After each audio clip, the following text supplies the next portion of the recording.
Now recording, they should be on us now.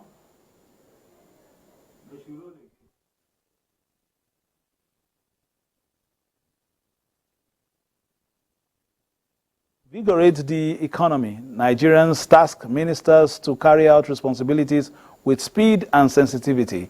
As the off-cycle governorship elections draw closer, stakeholders tell INEC to learn from the general elections and clean up its operations. Also on political update today, intra-party wranglings, the winners and the sinners. We have this and more in a moment. I am Fisaya Ogunfuyi. Welcome. President Tinubu says under his administration, every sector will be accorded priority to achieve overall economic growth.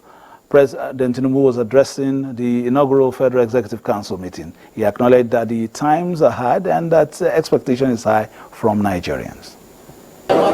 Monday is an unusual day for the Federal Executive Council meeting. So too are the new faces infused with some familiar ones in the council chambers.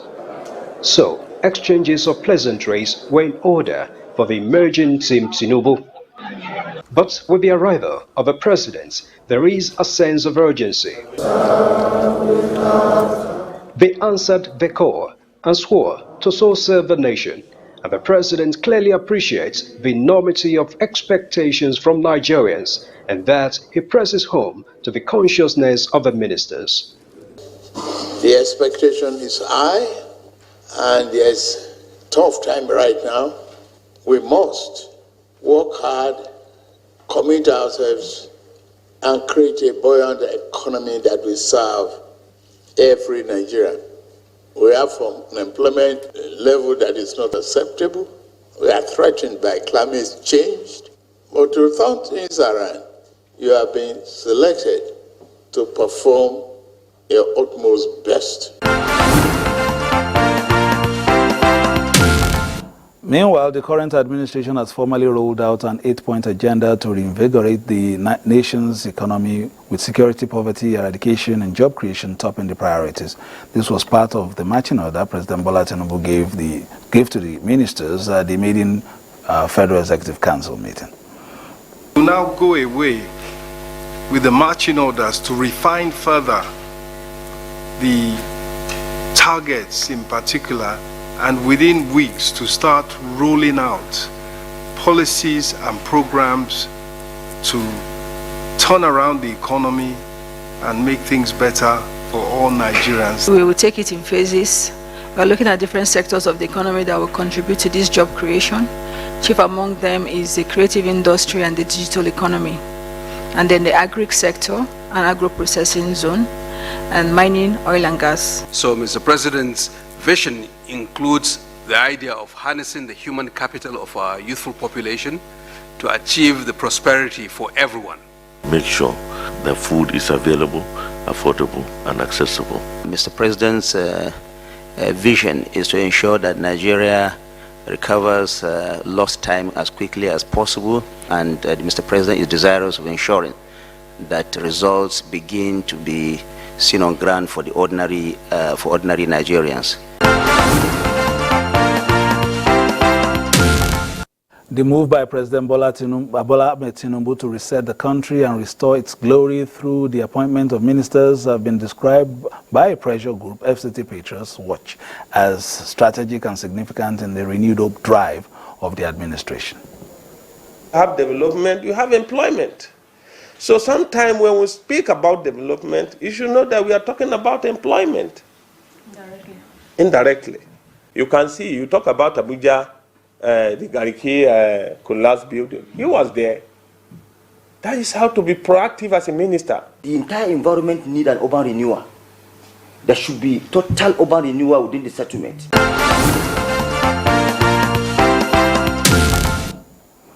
Now, as the ministers begin to confront the different issues in their sectors, many are expecting a marked shift from discussing concepts to actually deploying them. Those with entrenched political bases are now required to have a nationalistic outlook. Beyond this, the expectation of Nigerians cannot be higher in view of the current challenges So hitting the ground running may not even be enough. Some might even be required to literally fly to get their sectors working. Former National Secretary of the All Progressives Congress, Waziri Bulama, joins us today on Political Update. Thank you very much for joining us, Architect. Thank you very much, Sayo. While we get you set for this interview, we'll just take the next story, then we'll come back to you very shortly. The leadership crisis rocking the new Nigeria People's Party has taken a new dimension with the suspension of a co-founder of the party, Boniface Anyebonam, and the National Secretary, Agbo Major, over alleged anti-party activities. The National Auditor of the party was alleged to have been in collusion with the secretary, were in process of accused to be in the process of intentionally factionalizing the party alongside other expelled and suspended state chairmen. He said the National Working Committee was left with no other option than to invoke the relevant sections of the party's constitution to enforce discipline. Now the embattled Publicity Secretary Agbo Major, in a press statement, accused the presidential candidate of the party of trying to hijack the party against the desire of the founding fathers. He, however, confirmed that a meeting of the board of trustees of the party is expected to hold in Lagos on the 20th of on the 20th of August, which was yesterday, and then the outcome will be made known to the press. Let's take that report. We'll be back. Definitely, Dr. Boniface Anyebonam, one of the founders of our party, has arrogated to himself the right to solely reverse decisions of the National Working Committee, even those decisions that were ratified and adopted by the National Executive Committee, NEC, of the party. This is a situation that, as a responsible National Working Committee, we cannot permit to persist. All right, we'll go back to party issues very shortly. Like I said earlier before, that clip we have in our studios, the former National Secretary of the All Progressive Congress, Waziri Bulama, in the studio. Thank you very much for joining us. Now, let me, no pun intended, but Architect, do you approve of the current architecture of governance to oversee sectors for the foreseeable future? Well, I'm happy really and satisfied too seeing the framework of governance set up by the President, His Excellency Bola Ahmed Tinubu, GCFR. He has sufficiently stated his philosophical approach to governance, his convictions, and his desire to turn around the fortunes of this country. And he has stated this not just during the campaign, but also on his inauguration. And following, coming further, he stated he has been setting this and making these statements often, and his desire to be a visionary leader in the mold of Abraham Lincoln, and he knows the enormity of the challenges facing this country. He's carefully chosen a cabinet of technocrats, statesmen and leaders who are experienced, and of course, after extensive, consultation across, the party line and across the country. And during their swearing in, he said he wants them to work for Nigeria, not for their ethnicities, for their, cultural or geographical or other identities. Of course, this is quite in line not just with his vision, but that is also in line with the founding principles of our party. And I'm also happy too that he restated this again during his the first Federal Executive Council meeting yesterday. And I believe that these statements are sufficient, for the ministers to find their bearing. And of course, there was also a phenomenal statement which he made at the NBA conference in Abuja on Sunday, where he, presented his sincerity, or in approaching, the challenge of leadership in the country, that he is human, he wants to be corrected, even when, he takes a decision that is wrong, people should not be afraid to correct him. And I think these are very good, statements to start, the process of governance in this country. It is reassuring, really. All right, let's look at the sectors and how quickly to move. Education comes to mind since you chaired the committee of the chairman of governing councils of polytechnics. What are the issues and what should they be doing very quickly to get that sector in order? The education sector, it's really having big challenges. I have just finished managing the polytechnic sector as chairman of the committee of chairmen of the governing councils of polytechnics in Nigeria. The polytechnic sector, which is supposed to provide the skills for production as well as maintenance, is, for me, even though I'm a graduate of a university, I believe we need more skills of people who can couple, can build, can produce, can maintain in this country. And we need skills in ICT, we need skills that are current, globally, so as to fast-track development. The education, that is just for the polytechnic sector. But the polytechnic sector is just one. The other tertiary institutions, the universities that produce analysts and administrators, as well as the colleges of education that produce teachers, that our country desperately needs to produce graduates who are not just qualified, but graduates who are humble and who are law-abiding. These are very important. The education sector really needs a great deal of resources and a great deal of support. There are millions and millions of Nigerians that are out of school. There are millions of Nigerians who, after finishing secondary school and sitting for JAM, cannot get access to universities. Because the statistics has shown that every year, like 1.5 million or so in the last couple of years sit for JAM exams. But just about, available slots in the country, even with all the new universities, the private universities and all, the available slot is not more than 30%. So the education sector is grossly underdeveloped, underfunded. And we all need to, pull our sleeves and make sure we work to provide access to education, improve the quality of education, give focus to those, the curricula to ensure that the graduates that we produce are relevant for the Nigerian society and economy. All right, I'll come to, party issues very shortly. We just took the issues of NMPP. So let's move on to PDP now, because the People's Democratic Party has inaugurated the Bayelsa State Governorship Campaign Council, chaired by Governor of Taraba State, Agbu Kefas. The 11 November 2023 PDP Governorship Election Campaign Council for Bayelsa State has the mandate to ensure the re-election of the incumbent governor, Doyedire. Chairman of the Campaign Council and Taraba State Governor, Agbu Kefas, restates PDP's stance that it would not take opposition parties for granted, especially the APC. Our campaign is not merely a quest for power. It is a commitment to transformative leadership that fosters growth, equity, and unity. The election we are going into is an election like everyone has spoken here, that we believe that we have won. National Deputy Chairman South of the PDP, Ambassador Tawfiq Arakbaja, on behalf of the National Working Committee, emphasized that Bayelsa State is a stronghold of PDP, expressing belief that the party will retain the state. Meanwhile, a member of the PDP Governorship Campaign Council for the November 11 election in Kogi State and chieftain of the party in Ogun State, Otumba Segun Showumi, at a media briefing at the party's headquarters in Abuja, emphasized that some of the issues confronting the nation, including accountability and justice, stabilizing the naira, security, national cohesion, the economy and national reorientation, need urgent attention.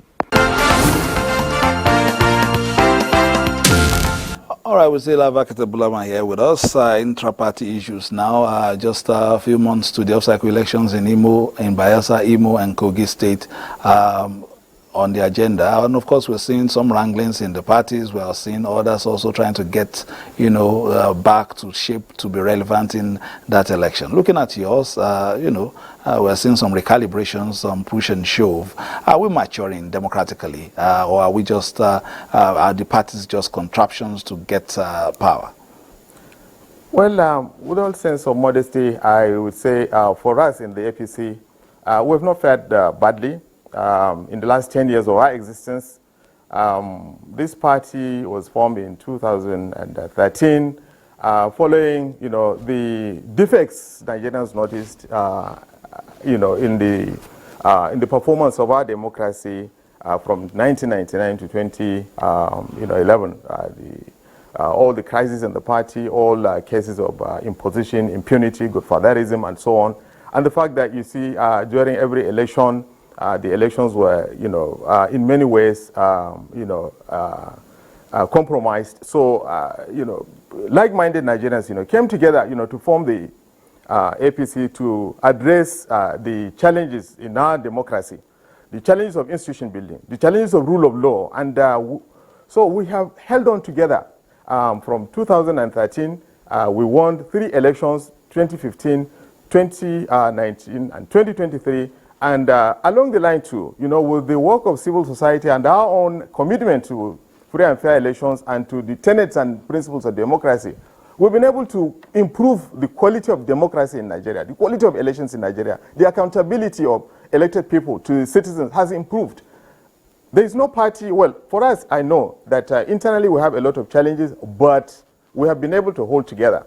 And there are, of course, grudges, there are, of course, ill feelings, and there are areas that we can do better.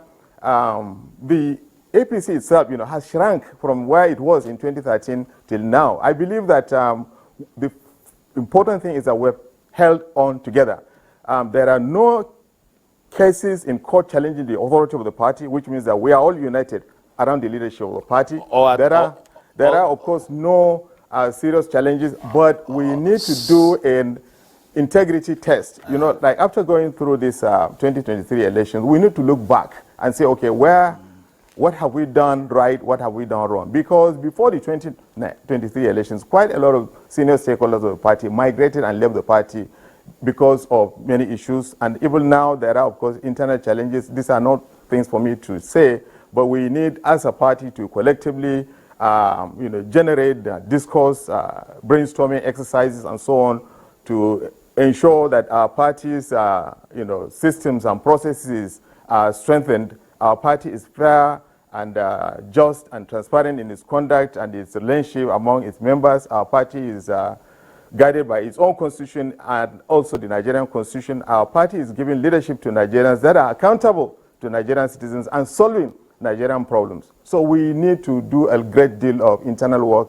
to improve on where we are at the moment. All right, let's quickly go to the umpire. The Center for Transparency, Advocacy and Election Observer Group is tasking the Independent National Electoral Commission, INEC, to put in place necessary technology to tackle problems arising from uploading election results in future elections in the country. The recommendation was made during the unveiling of its 2023 General Elections Perception Study in Abuja. An unveiling of a compendium on 2019 general elections and off-season elections up to 2022. Then the public presentation of report on the 2023 election titled Public Perception of INEC and the Conduct of Elections in Nigeria, a comprehensive survey.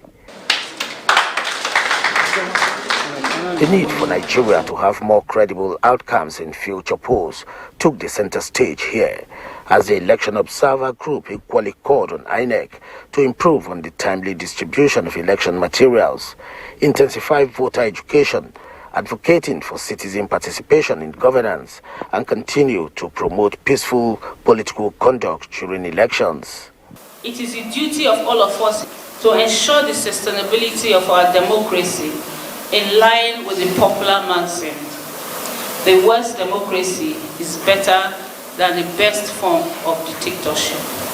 More recommendations point towards the need for enhanced voter education, improved material distribution, security cooperation, and media regulations. The 2023 elections showcased progress, but also underscored the importance of addressing areas for improvement in Nigeria's electoral process. The report re-emphasized. Meanwhile, INEC says it will use the lessons drawn from the 2023 general elections to conduct credible elections in the November 11 off-cycle governorship elections in Bayelsa, Imo, and Kogi states. Successful conduct of the 2023 general elections provides a pedestal upon which we prepare for the forthcoming off-cycle governorship elections. As we are all aware, in Imo, Kogi, and Bayelsa. Therefore, it's very, very critical and important and imperative to draw insight from what happened in 2023, taking a critical look of what went wrong, what needs to be improved, as well as to avoid the mistakes and pitfalls of 2023 general elections.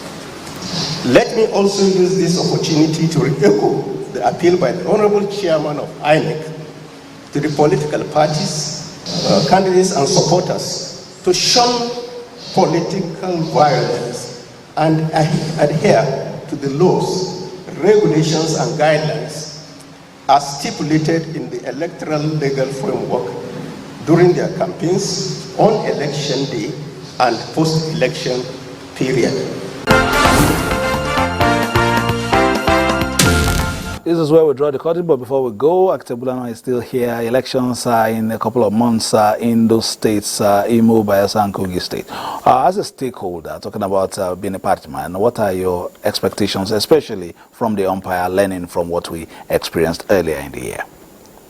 Well, the degree of autonomy, given to INEC and other, levels of power, the security agencies, and others that are involved in election management and monitoring and security over the last years under the APC government has improved the quality of elections.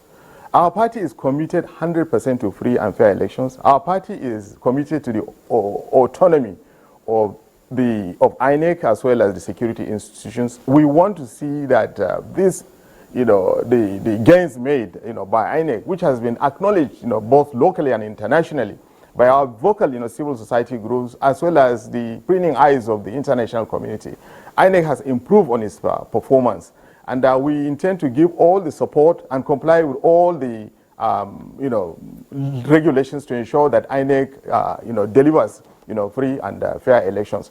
We also, carry out our processes and systems in our parties in such a manner that comply with the Electoral Act. You can remember that this Electoral Act was amended and produced by the Ninth Assembly led by the APC leadership, which is a huge improvement on the quality of our elections in the country. So going forward, we are 100% committed in the APC to ensure that the off-cycle election in these three critical states are held in line with the laws, with the Electoral Act, and we will support INEC in all its actions and activities to ensure that credible elections are delivered.